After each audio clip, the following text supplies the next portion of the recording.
بسم الله الرحمن الرحيم. الحمد لله رب العالمين الرحمن الرحيم مالك يوم الدين وبه نستعين وأشهد أن لا إله إلا الله وحده لا شريك له له الملك وله الحمد يحيي ويميت وهو على كل شيء قدير إله الأولين والآخرين وأشهد أن محمدًا عبده ورسوله وصفيه وخليله صلى الله عليه وعلى آله وأصحابه الطيبين الطاهرين ومن تبعهم بإحسان إلى يوم الدين. اللهم انفعنا بما علمتنا وعلمنا ما ينفعنا وزدنا علما. اللهم إنا نعوذ بك من علم لا ينفع ومن قلب لا يخشع ومن نفس لا تشبع ومن دعوة لا يستجاب لها. اللهم آت نفوسنا تقواها وزكها أنت خير من زكاها أنت ولينا ومولاها.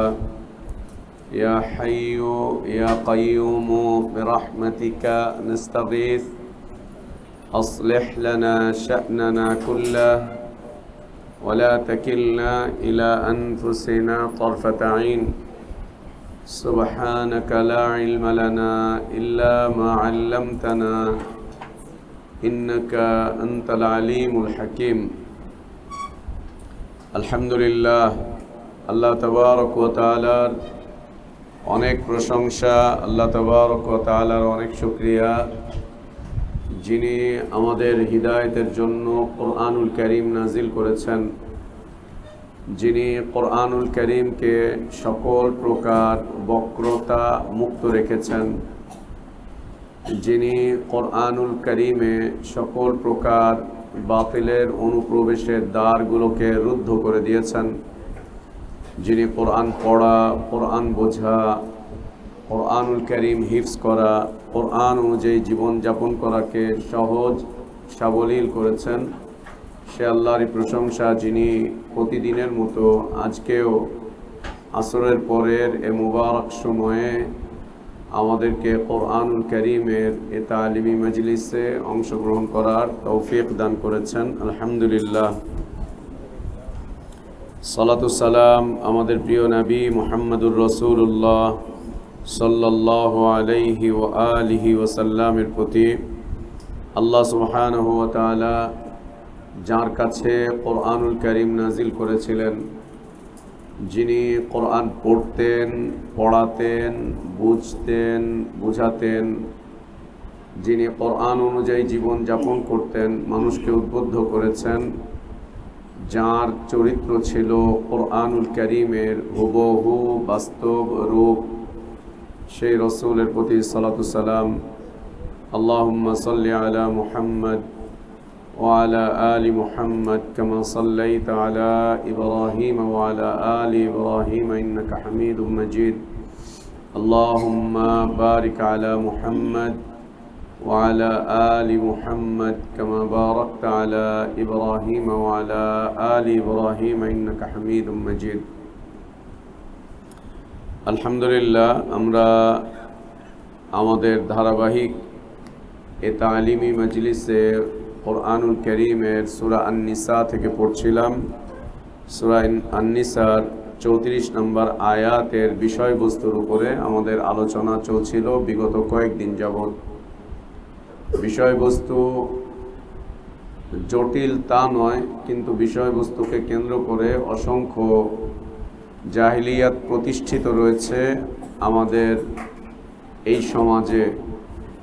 এজন্য অত্যন্ত ধীরতার সাথে এই আয়াতটি আমাদেরকে আলোচনা করতে হচ্ছে।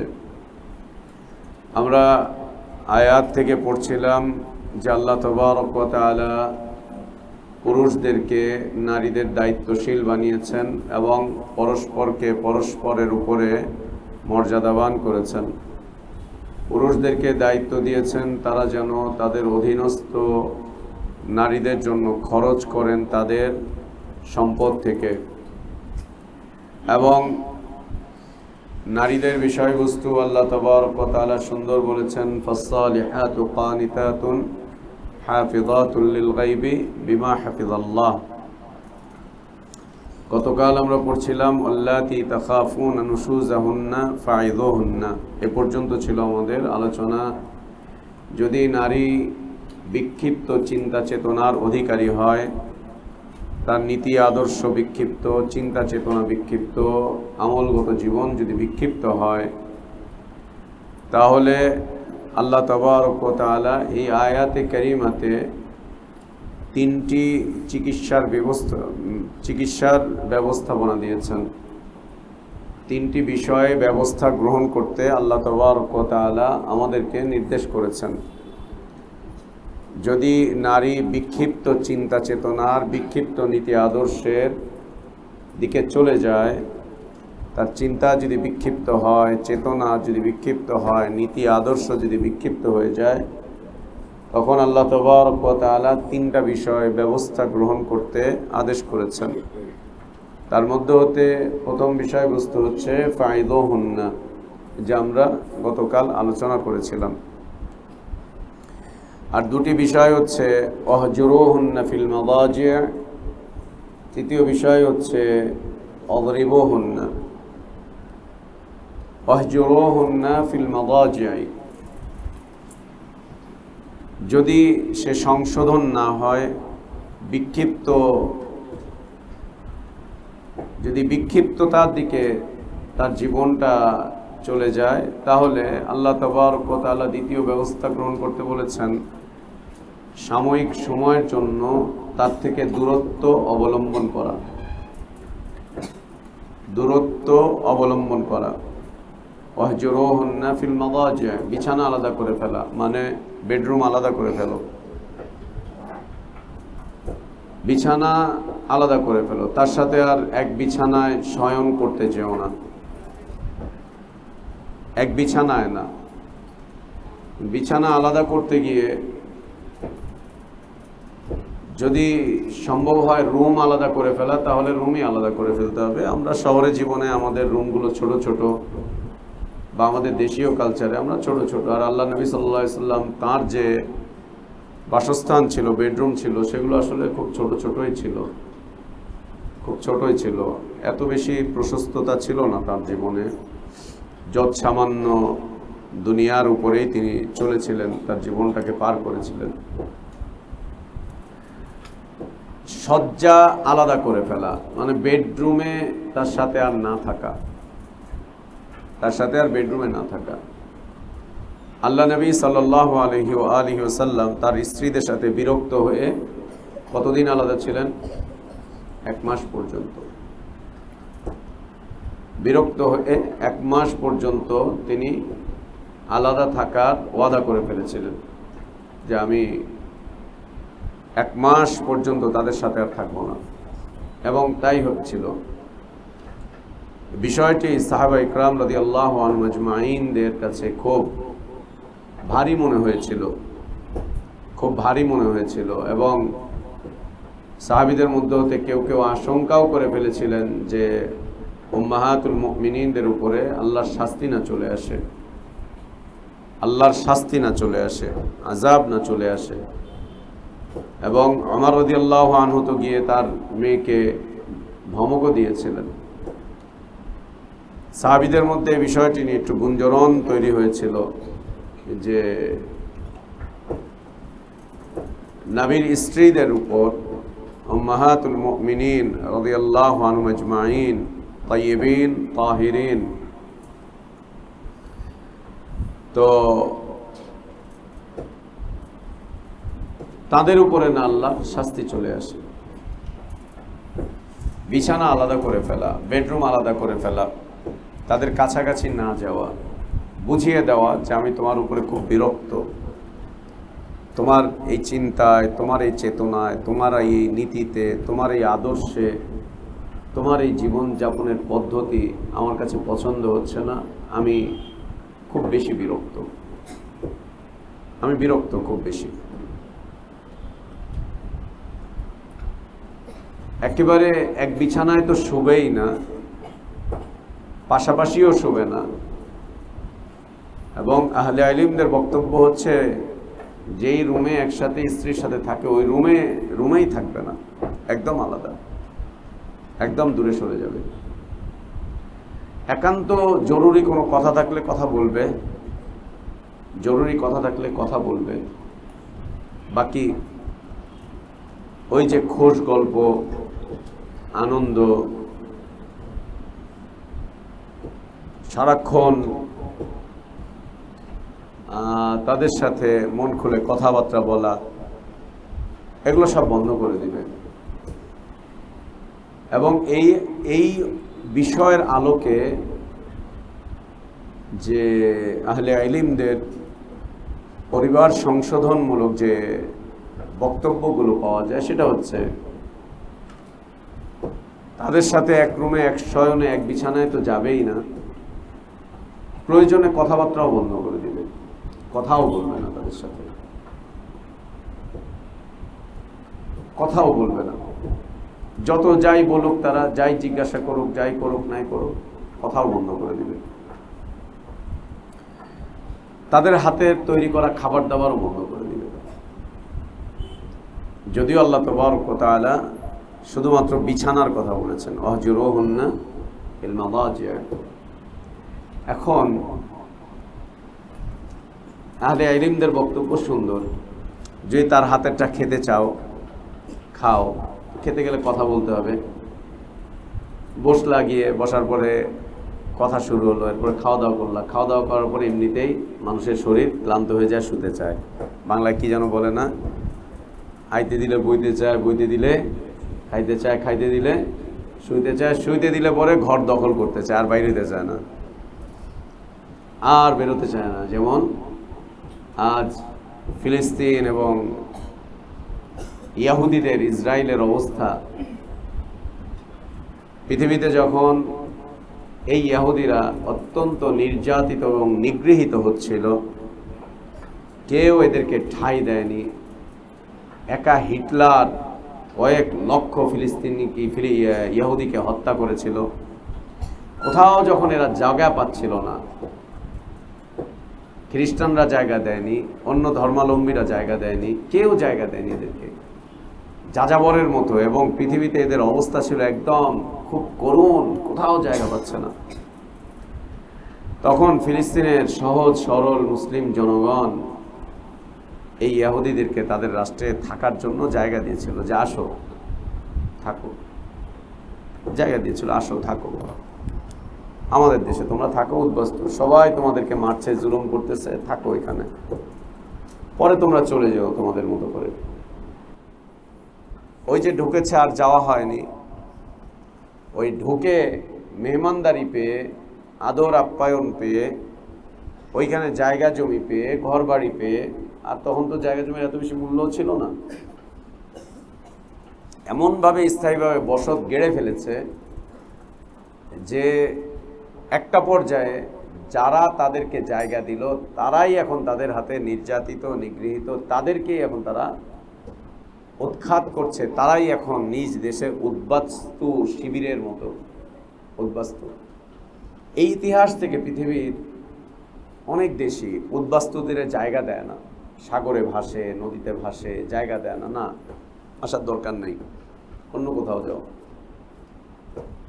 আমাদের দেশে যেমন রোহিঙ্গারা চলে এসেছে আরাকান থেকে, বার্মা থেকে, নির্যাতিত হয়ে, নিপীড়িত হয়ে, নিগৃহীত হয়ে, ঘর বাড়ি হারা হয়ে, নিজের মায়ের লাশ, পুরা লাশ, সন্তানের লাশ দেখে যারা ওখান থেকে জান বাঁচাবার লক্ষ্যে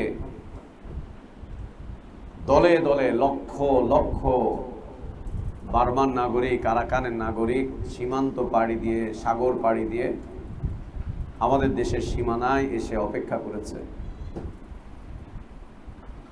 আসার পরে আমাদের দেশের মানুষের মায়া, মমতা এবং সরকারের খুব সহিংস আচরণ নীতি নৈতিকতার আচরণ, মায়া মমতার আচরণে আমাদের দেশের সীমান্ত খুলে দেওয়া হয়েছে, তারা এখানে চলে এসেছে। এটা এই দেশের মানুষের মহানুভবতা, আমাদের দেশের জনগণের বড় মনের পরিচয় এবং তার সাথে সাথে সরকারের এক বিচক্ষণতামূলক আচরণ, মানবতার প্রতি। যাবে কোথায় এই লোকগুলো? সাগরে ভাসছে দিনের পর দিন, নাফ সাগরে ভাসছে দিনের পর দিন। ওইদিকে পিছনে তাদের বাড়ি ঘর টর সব জ্বলে পড়ে ছাই। জানের নিরাপত্তা নেই, মালের নিরাপত্তা নেই। এক কাপড়ে বের হয়ে চলে এসেছে, কেউ কেউ তো একদম খালি গায়েও বের হয়ে চলে এসেছে। কোনো কোনো নারীর শরীরে একদম স্বল্প বসন ছিল, কাপড় চোপড়ও ছিল না, খাবার নেই, দাওয়া নেই। হাজার হাজার শিশু বাচ্চা মা বাবা হারিয়ে চলে এসেছে। কি এক করুণ দৃশ্য। সেই সময় আমাদের দেশের জনগণ, সরকার খুব মহানুভবতার পরিচয় দিয়েছে এবং এটা দেওয়াটা উচিত, দিয়েছে, দেওয়াটা উচিত। এটা মানবতা। এখন তারা আমাদের দেশের একটা অংশ জুড়ে ওখানে আছে, থাকতেছে। প্রশাসন অত্যন্ত বিচক্ষণতার সাথে তাদেরকে হ্যান্ডেল করছে, কিন্তু দিনের পর দিন তাদের অপরাধ বেড়ে চলেছে,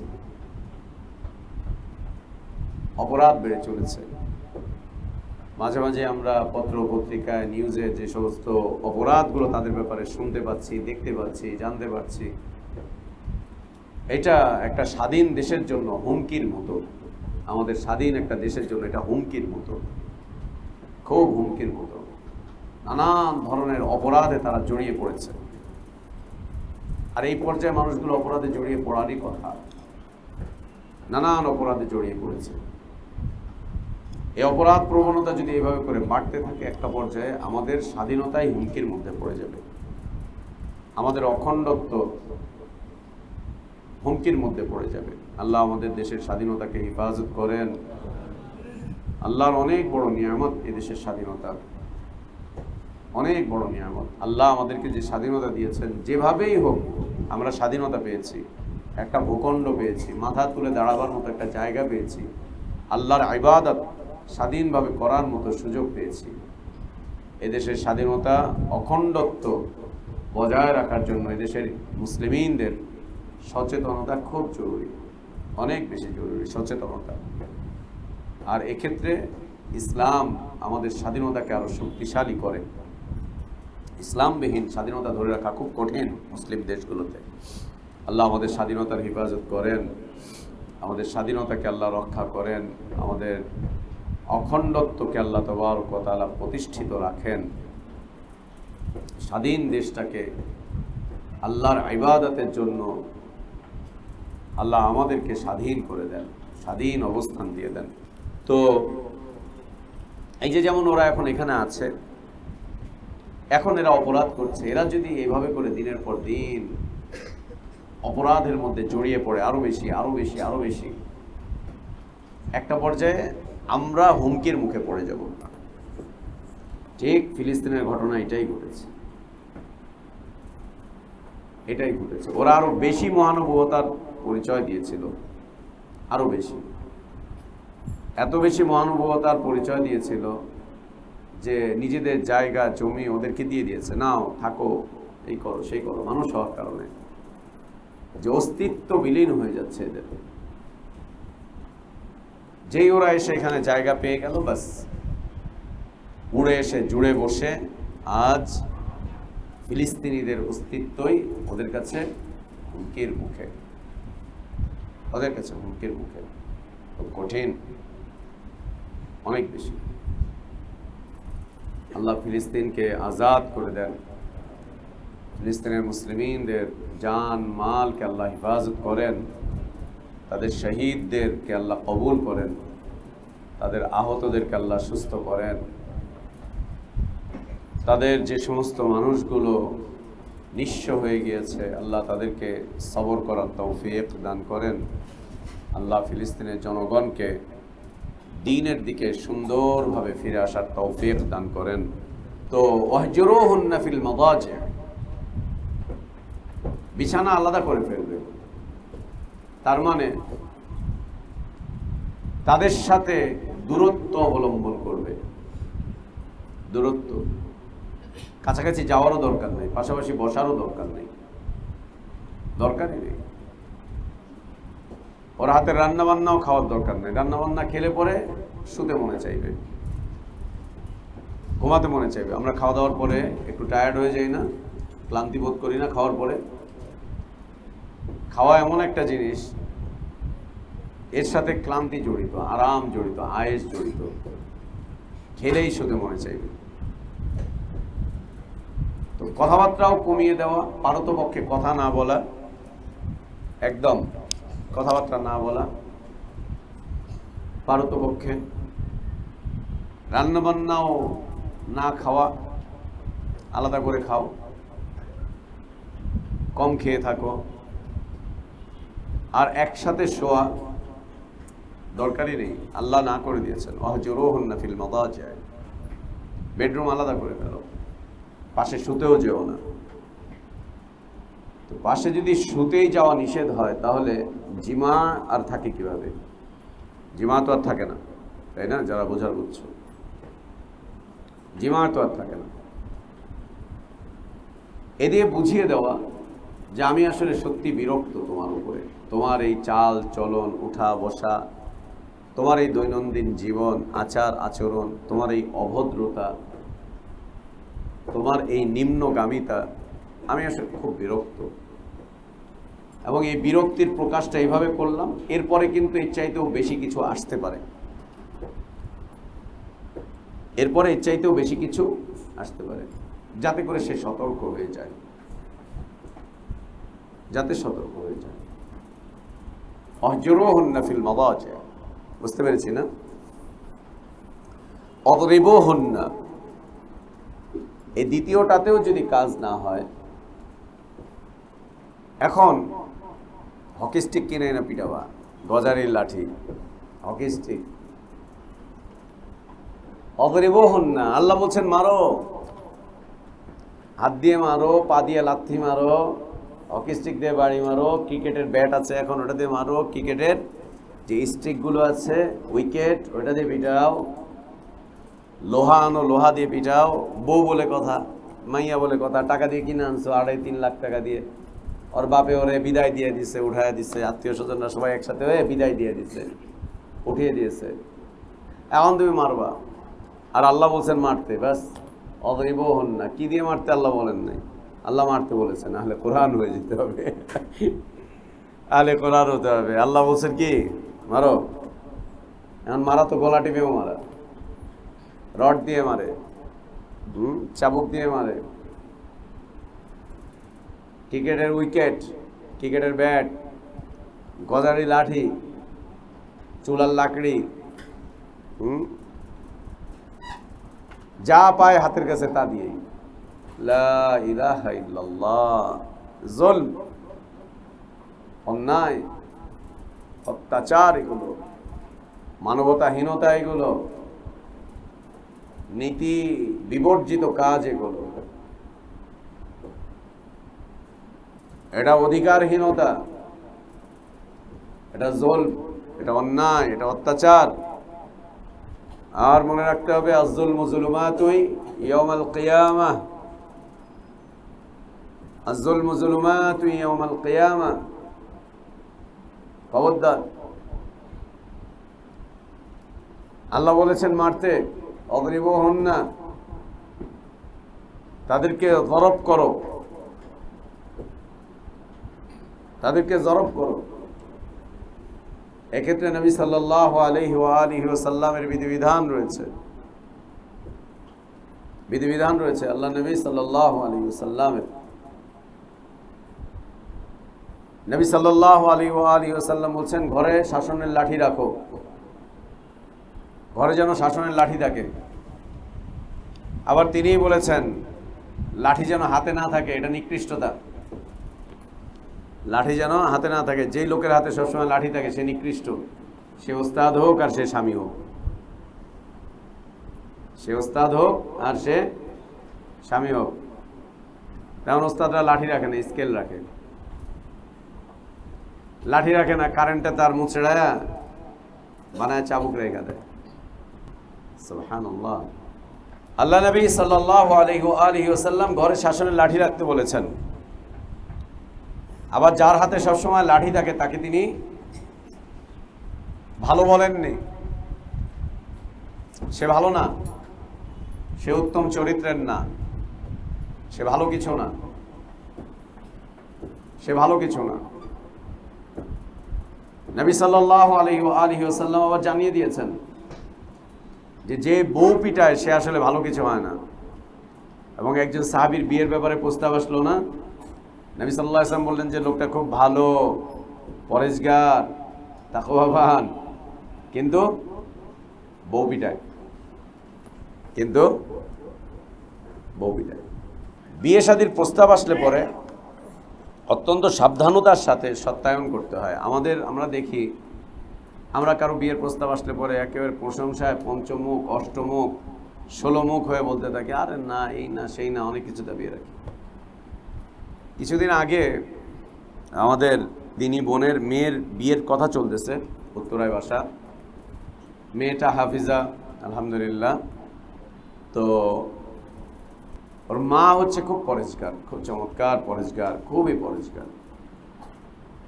তো তার মেয়ের বিয়ের ব্যাপারে কথা চলতেছে। ছেলেটা মদিনাতে পড়াশোনা করে, মদিনায় পড়তেছে হাদিস নিয়ে। ওর বাড়ি হচ্ছে টাঙ্গাইলে।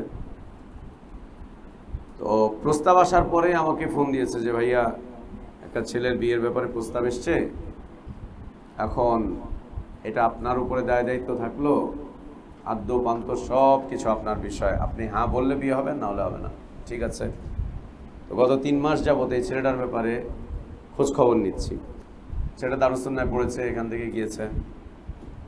ওর ওস্তাদদের থেকে সংবাদ নিলাম, সবাই দেখে একেবারে খুব অষ্টমুখ, দশমুখ, সব কিছু।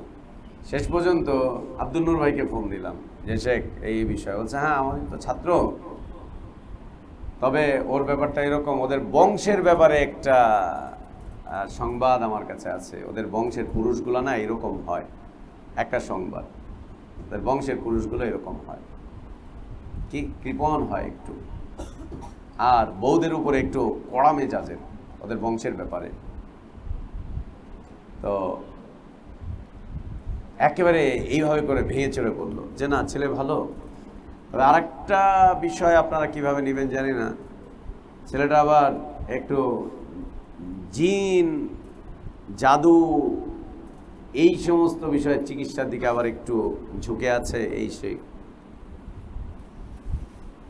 তো তিনি এরকম সুন্দর করে আমাকে কয়েকটা বিষয় তুলে ধরলেন, খুব ভালো লাগলো। একজন আলেমের চরিত্র এরকমই হওয়া উচিত বিয়ে শাদীর ব্যাপারে, এভাবেই বলা উচিত। হ্যাঁ, আমি তাকে চিনি, আমারই ছাত্র, ওদের বংশের ব্যাপারে এরকম বিষয় আছে।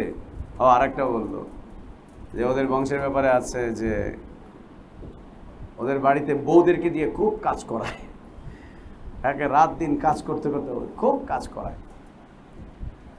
আমি বললাম যে আপা, সব খোঁজ খবর তো পাইছি, এরকম একটা সংবাদ পাচ্ছি, তারপরে আপনি খবর নেন, আরো খবর নেন, আরো কি করা যায় এই সেই। তো এটি সুন্নাহ, এটি সুন্নাহ।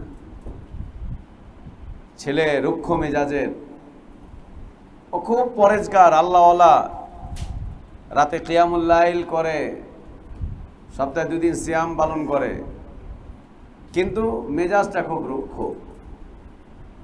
ওর বাপ চাচাদের বউ পিটানো অভ্যাস আছে, তো বাপ চাচাদেরকে দেখছে বউ পিটায়, তো ও কি মাশাআল্লাহ, আগের হাল যেদিকে যায় সে পুছের হাল ওইদিকে যায়, ট্রেনের ইঞ্জিন যেদিকে যায় বগিও ওইদিকে যায়। ওর বাপরে দেখছে বউ পিটায়, তো কি করবে? চাচারেও দেখছে বউ পিটায়, দাদারেও দেখছে বউ পিটায়, তো কি করবে? রক্তের একটা ধারা কিন্তু কাজ করে, মাটি এবং রক্তের একটা প্রভাব মানুষের শরীরে থাকে, মন মস্তিষ্কের মধ্যে থাকে। এর বাইরে আল্লাহ তাবারক ওয়া তাআলা যাদেরকে হেফাজত করেন, কিন্তু এলাকার মাটির একটা প্রভাব থাকে, বংশের একটা প্রভাব থাকে, রক্তের একটা প্রভাব থাকে। এলাকার একটা প্রভাব থাকে, খুব মাটির সাথে সম্পৃক্ত, বংশের ধারা থাকে, এর বাইরেও হয়, ভালো কিছু হয়। আল্লাহ নবী সাল্লাল্লাহু আলাইহি ওয়াসাল্লাম বলছে যে বউ পেটায়, আগের ইতিহাস হচ্ছে তার বউ পেটানোর ইতিহাস। তার মানে নবী সাল্লাল্লাহু আলাইহি ওয়াসাল্লাম এটাকে পছন্দ করেননি, বউকে পেটানো। এই আয়াত যেই নবীর উপরে নাজিল হলো, যেই নবী ঘরে শাসনের লাঠি রাখতে বললেন সাল্লাল্লাহু আলাইহি ওয়াসাল্লাম, আমাদের সেই প্রিয় নবীর ব্যাপারে একটা বর্ণনা পাওয়া যায় না যে তিনি তার কোনো স্ত্রীর শরীরে কোনোদিন টোকা দিয়েছেন, কোনোদিন তার স্ত্রীদের কোনো স্ত্রীর গায়ে তিনি হাত তুলেছেন, মেরেছেন, লাঠি দিয়ে অথবা হাত দিয়ে অথবা অন্য কোনোভাবে শারীরিক টর্চার করেছেন, এই মর্মে কোনো দলিল খুঁজে পাওয়া যায় না। পাওয়া গেছে নাকি? তোমরা পাইছো নাকি? আমি পাইনি, আমি পাইনি। তোমরা যদি পেয়ে থাকো ভিন্ন কথা, আমরা পাইনি। তিনি তার কোনো স্ত্রীর শরীরে কোনোদিন আঘাত করেননি, কখনোই না, এবং তিনি এটা পছন্দও করতেন না, পছন্দও করতেন না। আর মনে রাখবে, শাসনের লাঠি যদি একবার উঠে যায় এটা আর কোনোদিন নামে না। এবং নবী সাল্লাল্লাহু আলাইহি ওয়াসাল্লাম বলছেন যে লোকটা কতটাই খারাপ, দিনের বেলায় বউকে পেটায়, রাতের বেলায় গিয়ে আবার বউয়ের সাথে একসাথে শয্যা গ্রহণ করে, একসাথে ঘুমায়, একসাথে জিমা করে। দিনে পেটায়, আবার রাতে তার সাথে একসাথে শুয়ে পড়ে, একসাথে মেলামেশা করে তার সাথে। তার মানে এটা নির্লজ্জতার মতো। দিনের বেলায় বউরে মারতেছে, পিটাইতেছে, রাতের বেলায় আবার সুবহানাল্লাহ সুবহানাল্লাহ। এটা নির্লজ্জতা, এটা নিকৃষ্টতা, এটা সৌন্দর্য না, ইসলামী জীবনের সৌন্দর্য না। তাহলে এর আমল কিভাবে হবে? যদি একান্ত কোনো বিষয় হয়, একান্ত যদি আঘাত করতে হয়, তাহলে এই যে এখান থেকে শুরু, এই যে বুক, পেট, এর উপরে কোথাও আঘাত করা যাবে না। আল্লাহ সুবহানাহু ওয়া তাআলা এইখান থেকে আমাদেরকে খুব মূল্যবান মূল্যবান জিনিস দিয়েছেন। এই পেটের এখান থেকে কিডনি, হার্ট, ফুসফুস, লিভার, স্টোমাক, এগুলো খুব দামি, খুব মূল্যবান, এগুলোর কোনো বিকল্প হয় না, এগুলোর কোনো বিকল্প হয় না। কারো বুকের উপরে একটা দুইটা ঘুষি মারলেও যে কোনো সময় হার্ট অ্যাটাক করে মারা যাবে, আবাস করে পড়ে মরে যাবে, শেষ। এই জায়গাগুলো খুব জটিল, মামলা হয়ে যাবে, যে কোনো মুহূর্তে ক্ষতি হয়ে যাবে। মৃত্যু নির্ধারিত সময় হবে, কিন্তু তুমি ফেঁসে যাবা, ফাঁসবা তুমি। মৃত্যু নির্ধারিত সময় হবে, আগেও না পরেও না, কিন্তু ফেঁসে যাবা তুমি। তুমি কেন এই অর্বাচীনের মতো আচরণ করলা? তুমি ফেঁসে যাবা। এই জায়গাগুলো খুব জটিল জায়গা। এখান থেকে শুরু, এই পেটের এই জায়গা থেকে শুরু জটিলতা, খুব ক্রিটিক্যাল বিষয়বস্তু এখানে, স্পর্শকাতর। এরপরে এই যে গলা, শ্বাসনালী, কণ্ঠনালী, 3-4 মিনিট চেপে ধরলেই শেষ, 3-4 মিনিট চেপে ধরলেই শেষ। এবং গলার এই যে পিছনে যে ঘাড়, এই ঘাড়ের এইখান থেকে অনেকগুলো রগ নেমে এসেছে, পুরো শরীরের সঞ্চালন শক্তি এখান থেকে আসে। এই ঘাড়, ব্রেন থেকে এই রগগুলো এখান থেকে এসেছে। এই হাত, পা, চোখ, সব কিছু রগ এখান থেকে চলতেছে। এই ঘাড়ের এই যে হাড্ডি, এইখানে আল্লাহ সুবহানাহু ওয়া তাআলা একটা একটা করে ডিস্ক রেখেছেন, একটা একটা করে ডিস্ক রেখেছেন। এখানে আল্লাহ সুবহানাহু ওয়া তাআলা গিরিজ দিয়ে রেখেছেন, ক্যালসিয়াম গিরিজ, যাতে এগুলো সবসময় মুভ করে, চলে। এখান থেকে অনেক রগের যাতায়াত। একটা রগ যদি এখানে ড্যাম হয়ে যায়, একটা রগ যদি এখানে চাপা পড়ে যায়, একটা হাড্ডি যদি এখান থেকে কোনো রকম সরে যায়, সারা জীবন পঙ্গুত্ব বরণ করতে হবে, সারা জীবন পঙ্গুত্ব বরণ করতে হবে। এগুলো মানবাধিকার বিরোধী। যদি ইসলাম নাও মানে কেউ, এটা মানবাধিকার বিরোধী। এবং এই আইনগুলো কাফের দেশে একদম শতভাগ প্রতিষ্ঠিত আছে। ইসলামের এই আইনগুলো মানবাধিকারের ক্ষেত্রে ইসলামের যে আইনগুলো, একজন মানুষের বডিতে কেউ টাচ করতে পারবে না, তোমার সাথে তোমার বউ ঝগড়া হোক, মারামারি হোক, যাই হোক, শরীরে আঘাত করতে পারবো না। তুমি অনেক বড় শিক্ষক, তোমার ছাত্র তোমার 13টা বাজায় ফেলাইতেছে, সে না, শরীরে টাচ করতে পারবো না। কেন? ও মারা যেতে পারে, ওর অঙ্গহানি হতে পারে। কাফের দেশগুলোতে এই আইনগুলো খুব কঠিনভাবে তারা ফলো করছে, এবং আলহামদুলিল্লাহ সৌদি আরবেও, মুসলিম দেশগুলোর মধ্যে একমাত্র সৌদি আরবে এই আইনগুলোকে খুব জটিলভাবে দেখছে তারা। না, চলবে না। এইখান থেকে শুরু, এই ঘাড়ের এই জায়গাটাও খুব জটিল, এখানেও সারা জীবন পঙ্গু হয়ে যাবে। আর তার উপরে এই যে ব্রেন, ঘাড়ের উপরে এই যে পিছনে মানুষের ব্রেন কোন জায়গায়, এই জায়গায়, এটাও খুব জটিল জায়গা। মাথায় আঘাত করা নিষেধ, গালে আঘাত করা নিষেধ। নবী সাল্লাল্লাহু আলাইহি ওয়াসাল্লাম গালে আঘাত করতে নিষেধ করেছেন, মাথায় আঘাত করা নিষিদ্ধ। চোখ, থাপ্পড় মারছে, আমি তো মারছিলাম থাপ্পড়, ওই নিচে হইছে তোর চোখের মধ্যে গিয়া লাগছে, আমি কি করুম কনজের ওস্তাদ, আমি কি করুম, ওরে মারছিলাম এমনি করে, কিন্তু ওর নড়ছে, ওই না নড়লে আর ওর চোখে লাগতো না, বাস চোখটা কানা, চোখটা কানা। আমি আসলে এমনি করে মারতে চাই না, একটা মারছিলাম, কিন্তু ওর নড়ছে, নড়ার পরে হাতটা গিয়ে ওর কানের মধ্যে লাগছে, ব্যাস কানের পর্দাটা ফাইটা গেছে, সারা জীবন এখন বয়রা। কি করতে এসে বয়রা হলো? কোরআন শিখতে এসে, দিন শিখতে এসে বয়রা, দিন শিখতে এসে কানা, বধির হয়ে গেল দিন শিখতে এসে, অন্ধ হয়ে গেল দিন শিখতে এসে, পঙ্গু হয়ে গেল দিন শিখতে এসে, অঙ্গহানি হয়ে গেল, অঙ্গহানি। এমন ভাবে থাপ্পড় মারছে যে কানের পর্দা ফেটে গেল, কানটা ধরে এমন জোরে টান মারছে, এটা টানার সাথে সাথে কানের টিস্যুগুলো সব ফেটে গিয়ে, টিস্যু, কানের চতুর্দিকে টিস্যু পাতলা, এমনভাবে টান দিচ্ছে কানের টিস্যুগুলো ফেটে রক্তাক্ত হয়ে কান বরবাদ, শেষ। কান ধরে টানছে না, ওরে আমি পিঠের মধ্যে মারছিলাম, কিন্তু পিঠের মধ্যে যখন মারছি অমনি নিচে হয়ে গেছে, তো গিয়ে কানের মধ্যে লাগছে, আমি ইচ্ছা করে করি নাই। খের খের, নিষিদ্ধ, হারাম।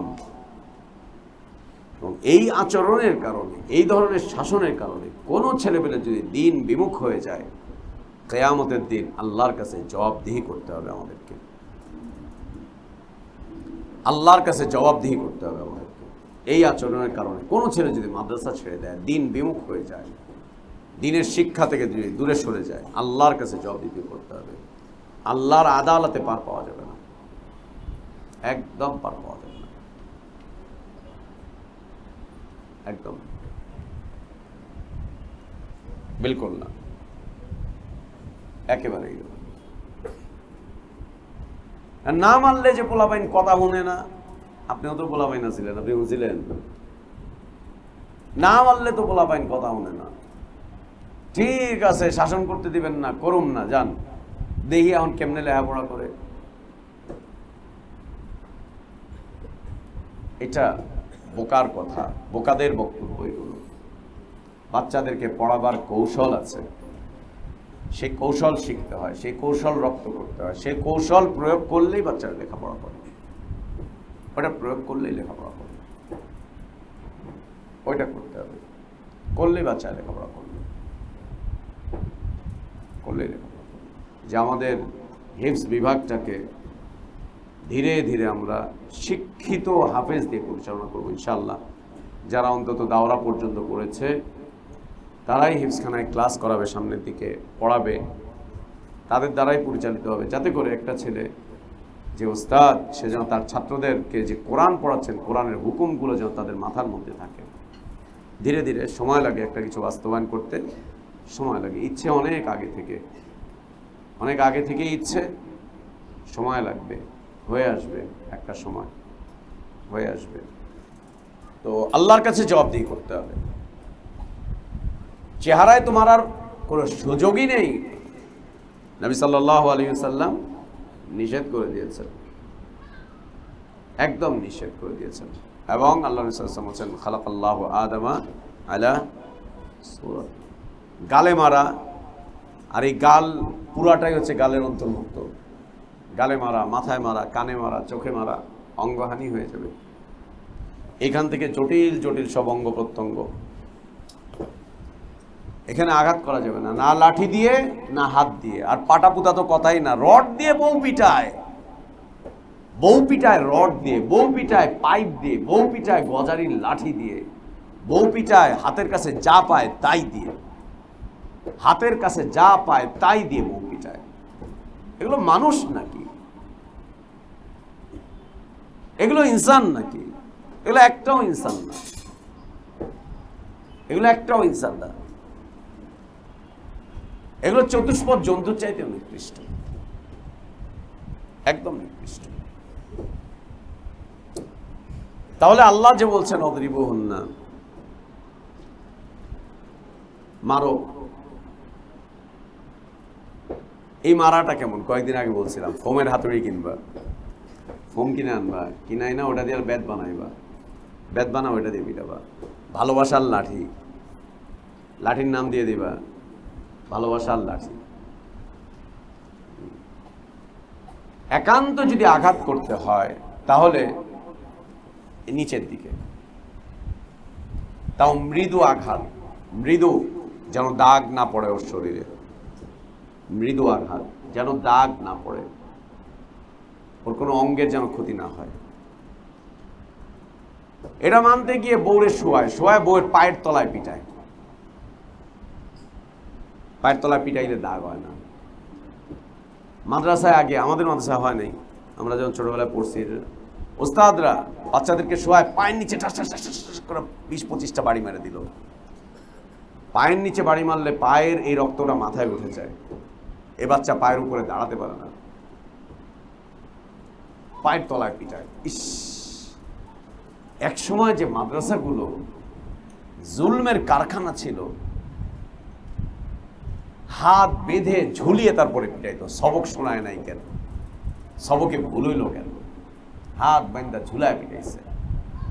আহা, এগুলো আমরা দেখছি ছোটবেলায়।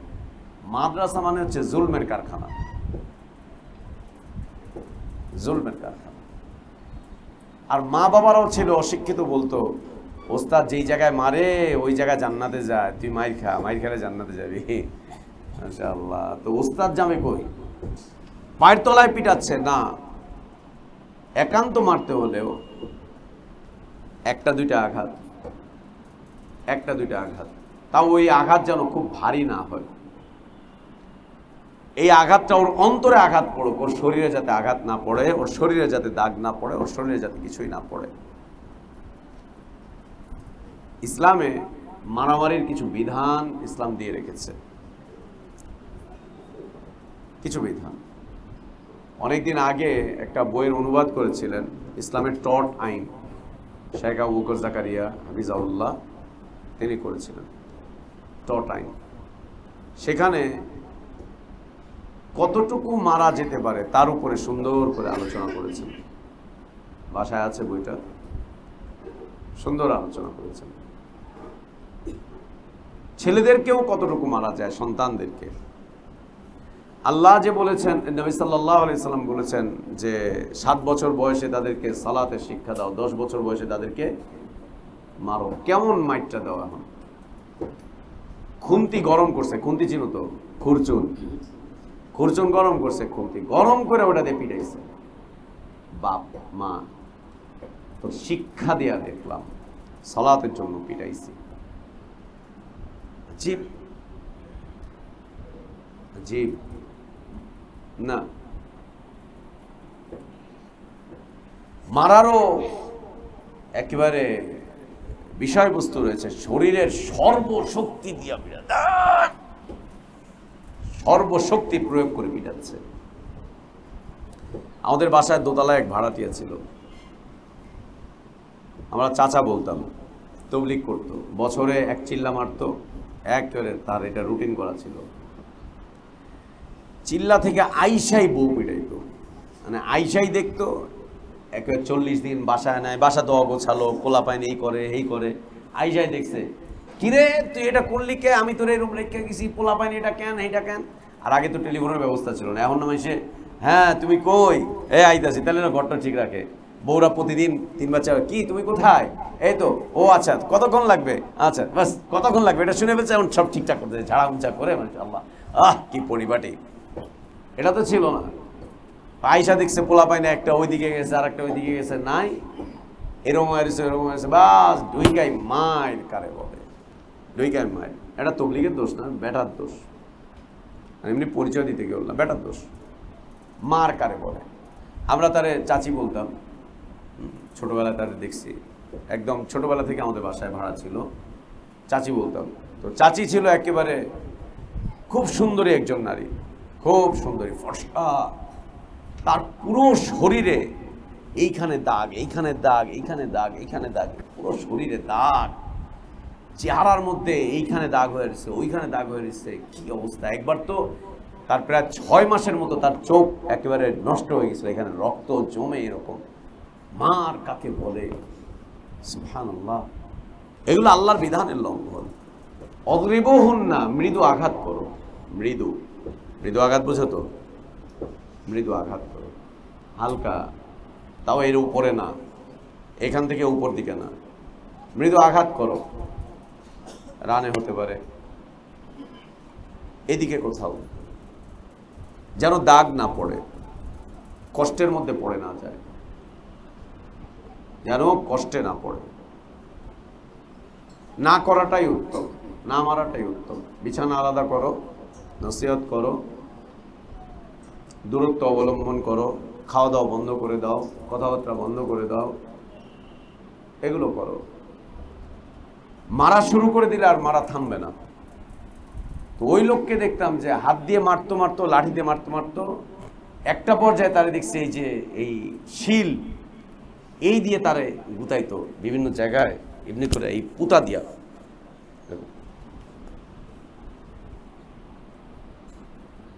সুবহানাল্লাহ। এবং আমরা দেখছি যে এই বউ পিটানোটা অনেক সময় বংশ পরম্পরায় পেয়ে যায় মানুষ, বংশ পরম্পরায়। খবরদার, তোরা কেউ করতে চাইছ না, তাহলে কিন্তু তোর পোলারা বউ পিটাইব, খবরদার। আর তোদের বাপেরা যদি বউরে পিটায় থাকে, তোদের মায়ের পিটায় থাকে, ওগুলা তোরা আর দেখতে চাইছ না, খবরদার। যদি দেখো তোর বাপে তোর মায়ের পিটাই দিচ্ছে, আস্তে করে ঘর থেকে বাইরে যাবি, আমি কিচ্ছু দেখি নাই, তাইলে তুই পিটাবি না। হারাম, নিষিদ্ধ। অগরিবহুন্না, মৃদু আঘাত করো। এবং এই আঘাত অনেক কিছু দিয়েই হতে পারে, কথা, মানসিক আঘাত, মানসিক আঘাত। শারীরিক আঘাতের চাইতে মানসিক আঘাতটা বেশি পীড়াদায়ক হয়, বেশি পীড়াদায়ক হয়। অগরিবহুন্না, যেন দাগ না পড়ে, ওর জন্য কষ্টসাধ্য না হয়ে যায়, এটা যেন ওর জন্য অনেক বেশি বোঝা না হয়ে যায়, মারের কারণে যেন ওর ইবাদতে ব্যাঘাত না ঘটে, এবং মারটা যেন কখনোই পরিমাণের চাইতে বেশি না হয়, 1টা 2টা বা 3টা, এর বেশি না, 1টা 2টা 3টা, এর বেশি না, এর চাইতে বেশি না। আল্লাহ মারতে বলেছেন, জুলুম করতে বলেননি। মারতে বলেছেন, বাড়াবাড়ি করতে বলেননি। মারতে বলেছেন, মেরে ফেলতে বলেননি। মারতে বলেছেন, অঙ্গহানি করতে বলেননি। মারতে বলেছেন, হাত পা ভাঙতে বলেননি। মারতে বলেছেন, শরীরে দাগ ফেলতে বলেননি। মারতে বলেছেন, শরীর ফাটাতে বলেননি। মারতে বলেছেন, তার গলা টিপে ধরতে বলেননি। মারতে বলেছেন, তার কানের পর্দা ফাটাতে বলেননি। মারতে বলেছেন, তার চোখ নষ্ট করতে বলেননি আল্লাহ তাবারক ওয়া তাআলা। মারতে বলেছেন, তার শরীরের কোনো টিস্যু নষ্ট করতে বলেননি। মারতে বলেছেন, তার কোনো অঙ্গহানি করতে বলেননি আল্লাহ তাবারক ওয়া তাআলা। মারতে বলেছেন, এই মারটা তার শরীরের জন্য বোঝা এবং চাপ হিসাবে দিতে বলেননি আল্লাহ তাবারক ওয়া তাআলা। মারতে বলেছেন, রক্ত ঝরাতে বলেননি। মারতে বলেছেন, হাত পা ভাঙতে বলেননি। মারতে বলেছেন, অঙ্গহানি করতে বলেননি। মারতে বলেছেন, কান ফাটাতে বলেননি, চোখ নষ্ট করতে বলেননি। মারতে বলেছেন, শরীরে দাগ ফেলতে বলেননি, দাগ ফেলতে বলেননি। অগরিবহুন্না, মৃদু আঘাত না করাই উত্তম। নবী সাল্লাল্লাহু আলাইহি ওয়াসাল্লাম কখনোই করেননি। একান্ত যদি করতে হয়, সেটা যেন সামান্য, এটা যেন ওর শরীরে দাগ পর্যন্ত না ফেলে। আর কথায় কথায় মার, কিরে পাককরণের সময় তোর মন আসিল কই? বাপের বাড়িতে লবণ দেস নাই কেন? বাস মাই লবণ দিলি না কেন? আশ্চর্য, বেচারি লবণ না হলে একটু দেয় নাই, কি করবা? আবার লবণ দিতে গিয়ে ভয় চড়ে বেশি দিয়ে ফেলছে। কিরে লবণ বেশি কেন? দিলেও দোষ, বেশি পড়লেও দোষ। এক তরকারি কেন, ওইটা কেন, সেটা কেন? ভাত রান্না করতে গিয়ে একটু বেশি হয়ে গেছে, বেশি রানলি কেন? বেশি রানলি কেন? টাকা কি পাতা গাছে ঝরে? বেশি রানছস, কম রানলে আবার কম রানলি কেন? এটা হইলো কেন, ওইটা হইলো কেন, সেটা হইলো কেন? সুবহানাল্লাহ, সুবহানাল্লাহ, সুবহানাল্লাহ। ইরহাম মান ফিল আরদ ইয়ারহামুকুম মান ফিস সামা। রহম করো, রহম করো, রহম করো।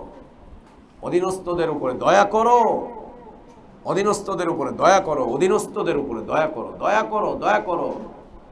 যিনি আসমানে আছেন তিনি তোমাদের উপরে দয়া করবেন। দয়া করো, যিনি আসমানে আছেন তিনি তোমাদের উপরে দয়া করবেন। আল্লাহর দয়া পেতে হলে দয়া করতে হয়। কেউ যদি আল্লাহর দয়া পেতে চায় তাহলে তাকে এই জগৎবাসীর উপরে দয়াবান হতে হবে।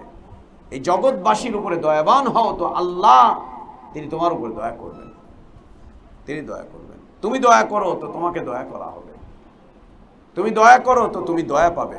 স্ত্রীদের উপরে দয়াবান হও, দয়াবান হও। নারীদের উপরে দয়াবান হও, দয়াবান হও। নারীদের উপরে দয়াবান হও, দয়াবান হও। নারীদের উপরে তাদের অধিকারগুলো আদায় করো, তাদের হকগুলোকে আদায় করো। তাদের উপরে জালেম হতে যেও না। কোরআনের এই আয়াতের অপব্যাখ্যা করতে যেও না যে আল্লাহ তোদের সোজা করার জন্য আমাদের পাঠাইছেন। তুই নিজে সোজা বেটা, বউ সোজা করবি? তুই নিজে সোজা, তুই তোর বউ সোজা করবি বেটা? নারী জাতির শাসন ভার দিয়ে আল্লাহ পাঠিয়েছেন, মিথ্যা কথা শাসন ভার দিয়ে পাঠিয়েছেন। নারী জাতির শাসক করে পাঠিয়েছেন, মিথ্যা কথা শাসক করে পাঠিয়েছেন। নারী জাতির পরিচালক করে পাঠিয়েছেন, মিথ্যা কথা। তুই কিসের পরিচালক বেটা? কিসের পরিচালক তুই? সুবহানাল্লাহ, সুবহানাল্লাহ। অযাচিত আচরণ করা যাবে না। দয়া করো, তোমার উপরে দয়া করা হবে। রহম করো, রহম করা হবে। ভালো আচরণ করো তো ভালো আচরণ পাবে। আহসিন কামা আহসানাল্লাহু ইলাইক, আহসিন কামা আহসানাল্লাহু ইলাইক ওয়া আহসিনু ইন্নাল্লাহা ইউহিব্বুল মুহসিনিন। আল্লাহ বলেন ফাইনসাকুম বিমারুফিন আও তাসরিহুন বিইহসান। সংসার ইহসানের উপরে টিকাও, ইহসানের উপরে সংসার করো। অপুরুষরা ইহসান করো সংসারের ক্ষেত্রে। ইহসানকারী হও, ইহসানকারী হও, ইহসানকারী হও। দয়াবান হও, দয়া পাবে। দয়াবান হও, দয়া পাবে। যত্নবান হও, যত্ন পাবে। রহম করো, রহম পাবে। ইহসান করো, ইহসান পাবে, ইহসান পাবে। আজে বাজে কোনো অর্থ করা যাবে না কোরআনুল কারীমের, আজে বাজে ব্যাখ্যাও করা যাবে না, একদম না।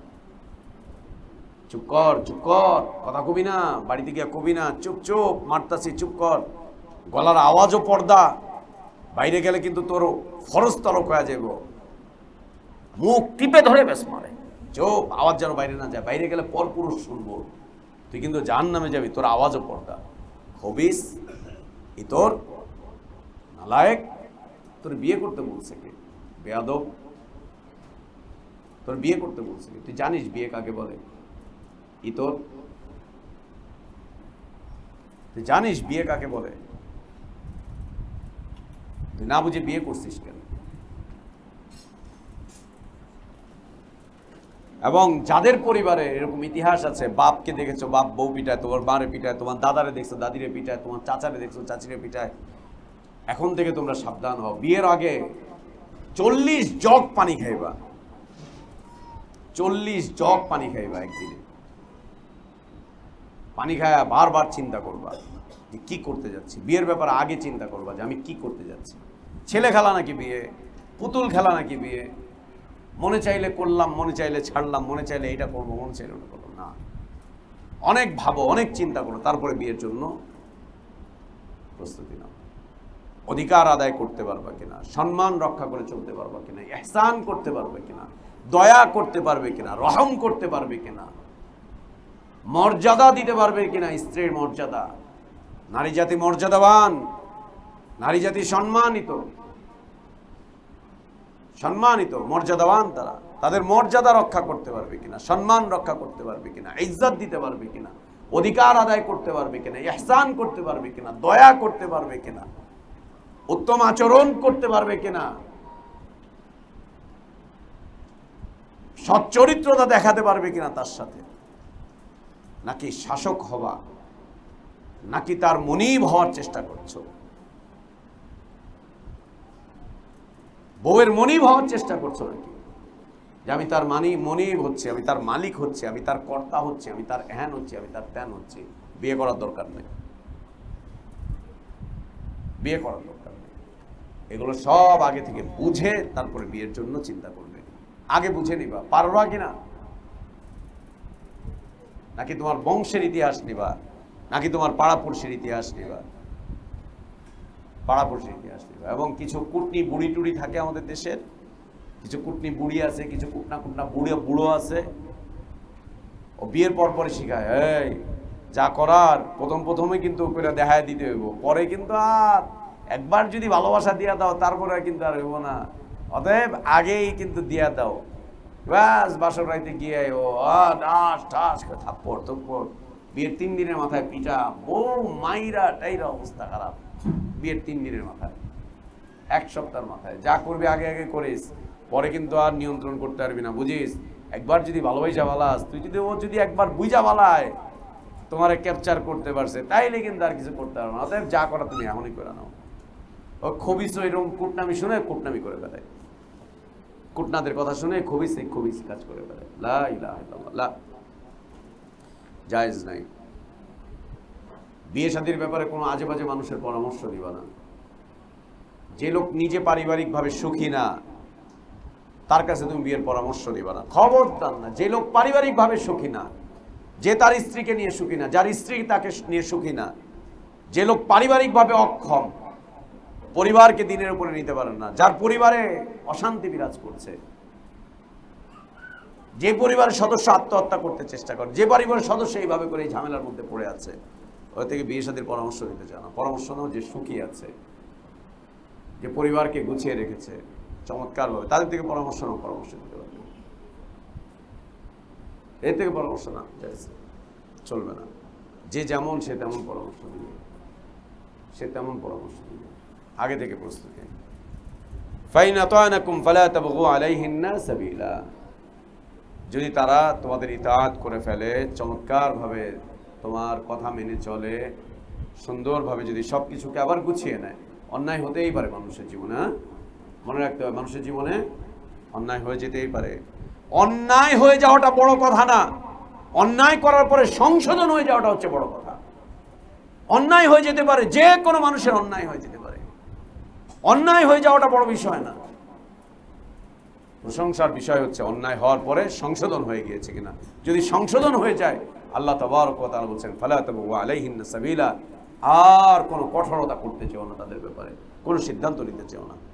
ভুল করে ফেলেছে একবার, এসেও বলছে যে ভুল হয়ে গিয়েছে, আর হবে না ইনশাআল্লাহ, যা হয়েছে হয়েছে। আর এই ভুল কিন্তু মনে রেখো, ওই তেল লবণ আর ওই যে সরিষার তেল লবণ মরিচ গুঁড়া রান্না বাড়া, রুটি পুড়ায় ফেলাইছে, ভাতের পাতিলের তলাই না তোমারে দিছে, এটা না। কিন্তু তোরে বারবার কইছি না পুড়া ভাত খাইতে পারি না আমি, পুড়া ভাত খাইলে কপাল পুড়ে, বারবার পুড়াস। ও বলছে না না, আর কোনোদিন পুড়াবো না। এটা এই আয়াতের অর্থ না। ফাইন আতানাকুম ফালা তাবগু আলাইহিন্না সাবিলা, যদি অনেক কাজে তোমার ইতাআত করে, ফাসসালিহাতু কানিতাতুন হাফিজাত, এই 3 বৈশিষ্ট্যের দিকে যদি চলে আসে, ও যদি সংশোধন হয়ে যায় যে না, যে বিক্ষিপ্ত অবস্থা চলে এসেছিল, আজ থেকে আর না ইনশাআল্লাহ, এখন থেকে আর এগুলো কিছু করব না, এখন থেকে আর কিছু হবে না। আল্লাহ বলছেন ফালা তাবগু আলাইহিন্না সাবিলা, আর কোনো রাস্তা অন্বেষণ করতে চেও না। তালাক দিবা না, মারবা না, বকা দিবা না, শাসন করবা না, বিছানা আলাদা করবা না, বাপের বাড়ি পাঠিয়ে দিবা না, কিচ্ছু করতে চাও না। ফালা তাবগু আলাইহিন্না সাবিলা ইন্নাল্লাহা কানা আলিয়ান কাবীরা। আল্লাহ আমাদেরকে পারিবারিকভাবে সুখী করেন, আমাদের পরিবারগুলোতে আল্লাহ খায়ের নাজিল করেন, বারাকাত নাজিল করেন, আমাদের পরিবারগুলোতে আল্লাহ ইসলাহ দান করেন। আমরা যারা বিবাহিতরা আছি আল্লাহ আমাদের পরিবারে ইসলাহ দান করেন। আমরা যারা বিবাহিতরা আছি আল্লাহ আমাদের পরিবারে ইসলাহ দান করেন, পরিবারে সুখ দান করেন, সমৃদ্ধি দান করেন, খায়ের দান করেন, বারাকাত দান করেন। আর আমরা যারা ইয়াং আছি, যুবকরা আছি, যারা বিয়ে শাদীর চিন্তা ভাবনা করছি, বিয়ের আগেই বিয়ের বিষয়বস্তু আল্লাহ আমাদেরকে অনুধাবন করার তৌফিক দান করেন। অজ্ঞতা সারে বিয়ে শাদী করা, এর দিকে চিন্তাই করবা না, বুঝে সুঝে তারপরে বিয়ে শাদী করবে, না হলে ক্ষতি হয়ে যাবে। আল্লাহ আমাদেরকে সুন্দরভাবে দিনী জীবনযাপন করার তৌফিক দান করেন। আল্লাহ আমাদের ইলমে বারাকাত দান করেন, হায়াতে বারাকাত দান করেন, নেক আমলটুকু আল্লাহ কবুল করেন, ভুলগুলো আল্লাহ সংশোধন করে দেন, গুনাহগুলোকে আল্লাহ মাফ করে দেন। আল্লাহ আমাদের সিয়ামকে কবুল করে নেন, কিয়ামকে কবুল করে নেন, তিলাওয়াতগুলো কবুল করে নেন। আল্লাহ আমাদের দাওয়াতকে কবুল করেন, আমাদের দার্স তাদরিসকে কবুল করেন। আল্লাহ আমাদের উস্তাদদেরকে আরও বেশি করে তৌফিক দান করেন, আমাদের তালিবিনদেরকে আল্লাহ তাবারক ওয়া তাআলা বেশি করে তৌফিক দান করেন। আমিন। ওয়া আখির দাওয়ানা আলহামদুলিল্লাহি রাব্বিল আলামিন। সাল্লাল্লাহু ওয়া সাল্লাম ওয়া বারাকা আলা নবিয়িনা মুহাম্মদ ওয়া আলা আলিহি ওয়া আসহাবিহি আজমাইন।